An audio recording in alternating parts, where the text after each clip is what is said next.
मोहतरम दोस्तों, अस्सलाम वालेकुम वरहमतुल्लाहि वबरकातुहू। प्यारे अजीज़ों, आज की इस वीडियो में हम एक ऐसे मसले पर बात करेंगे जो बहुत से लोगों की ज़िंदगी में होता है, लेकिन लोग उसे समझ नहीं पाते। कभी कभी ऐसा होता है कि कोई इंसान हमारे दिल और दिमाग से निकलता ही नहीं। हम कोशिश करते हैं कि उसे भूल जाएं, लेकिन फिर भी उसकी याद बार बार आती है। कई लोग सोचते हैं कि ये सिर्फ मोहब्बत है, लेकिन कई बार इसके पीछे अल्लाह की कोई हिकमत, कोई इशारा या कोई सबक भी होता है। इस्लाम हमें ये सिखाता है कि दिलों का मालिक सिर्फ अल्लाह है। दोस्तों, कुरान में अल्लाह ताला फरमाता है, अल्लाह दिलों के राज को खूब जानता है। सूरह अल इमरान 119। इसलिए जब किसी की याद दिल से ना निकले तो उसके कुछ इशारे भी हो सकते हैं। आज हम आपको ऐसे 10 बड़े इशारों के बारे में बताएंगे जिनसे पता चलता है कि कोई इंसान दिल और दिमाग से नहीं निकलता।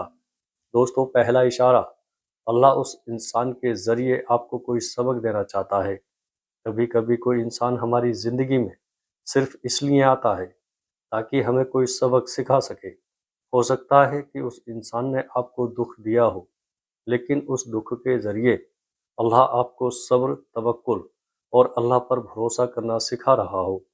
हदीस शरीफ में आता है, नबी करीम सल्लल्लाहु ताला अलैहि वसल्लम ने फरमाया, मोमिन के हर हाल में भलाई है।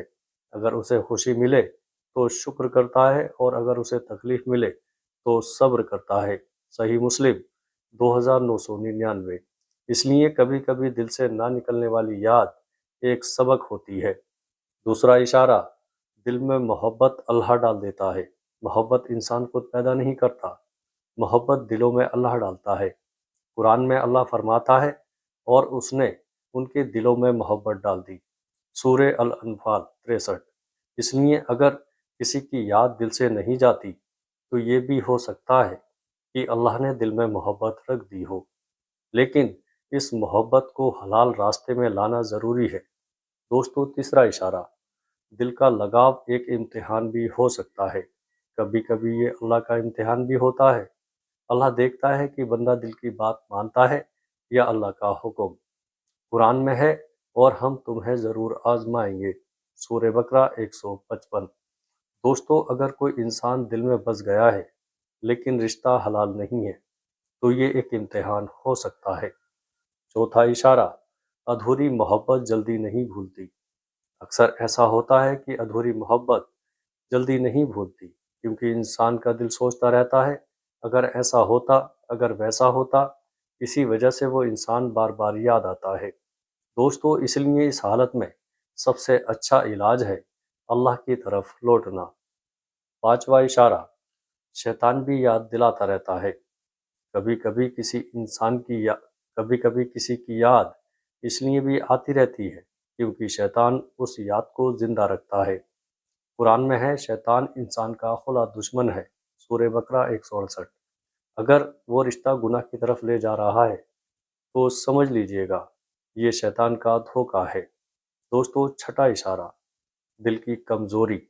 कभी कभी इंसान का दिल कमज़ोर हो जाता है और वो किसी इंसान के सहारे को ही सब कुछ समझने लगता है। दोस्तों, लेकिन हकीकत यह है कि सबसे बड़ा सहारा अल्लाह है। सातवां इशारा, तन्हाई की वजह से याद आना। कई बार इंसान जब अकेला होता है तो पुरानी यादें ज़्यादा आती हैं। इसलिए इस्लाम हमें सिखाता है, अपने वक्त को अच्छे कामों में लगाओ। आठवां इशारा, दिल का सच्चा लगाव। कभी कभी दिल का लगाव सच में गहरा होता है, लेकिन इस्लाम कहता है कि अगर मोहब्बत सच्ची है तो उसे निकाह के रास्ते में लाओ। नबी करीम सल्लल्लाहु ताला अलैहि वसल्लम ने फरमाया, मोहब्बत करने वालों के लिए निकाह से बेहतर कोई चीज़ नहीं। इब्ने माजा 1847। दोस्तों, नवा इशारा, अल्लाह आपको बेहतर चीज़ देना चाहता है। कभी कभी अल्लाह किसी को इसलिए दूर करता है ताकि आपको उससे बेहतर चीज़ दे सके। कुरान में है, हो सकता है कि तुम किसी चीज़ को नापसंद करो और उसमें तुम्हारे लिए भलाई हो। सूरह बकरा 216। दोस्तों, 10वां इशारा, अल्लाह आपको अपनी तरफ बुला रहा है। कभी कभी दिल की तकलीफ़ इंसान को अल्लाह के करीब ले आती है। इसलिए कहा जाता है, दिल टूटता है तो इंसान अल्लाह को याद करता है। दिल से किसी को निकालने का इस्लामिक तरीका। प्यारे अजीज़ों, अगर आप चाहते हैं कि किसी की याद दिल से निकल जाए तो ये अमल करें। 5 वक्त की नमाज पढ़ें, रोज़ सूरह बकरा की तिलावत करें, ये दुआ पढ़ें, अल्लाहुम्मा सर्रिफ कल्बी अन अल हराम। ख़ास वजीफ़ा हर दिन पढ़ें, 11 बार दुरूद शरीफ, 100 बार या सलाम मोमिन। फिर दुआ करें, या अल्लाह मेरे दिल को सुकून दे। प्यारे दोस्तों, याद रखिए, दिलों का मालिक सिर्फ अल्लाह है। अगर कोई इंसान दिल से नहीं निकल रहा तो अल्लाह से दुआ करें, क्योंकि वही दिलों को बदल सकता है। नबी करीम सल्लल्लाहु ताला अलैहि वसल्लम अक्सर ये दुआ पढ़ते थे, या मुकल्लिबल कुलूब साबित कल्बी अला दीनिका। तिरमिजी 2140। वीडियो अच्छी लगे तो दोस्तों में शेयर ज़रूर करिएगा। अस्सलाम वालेकुम वरहमतुल्लाहि वबरकातुहू।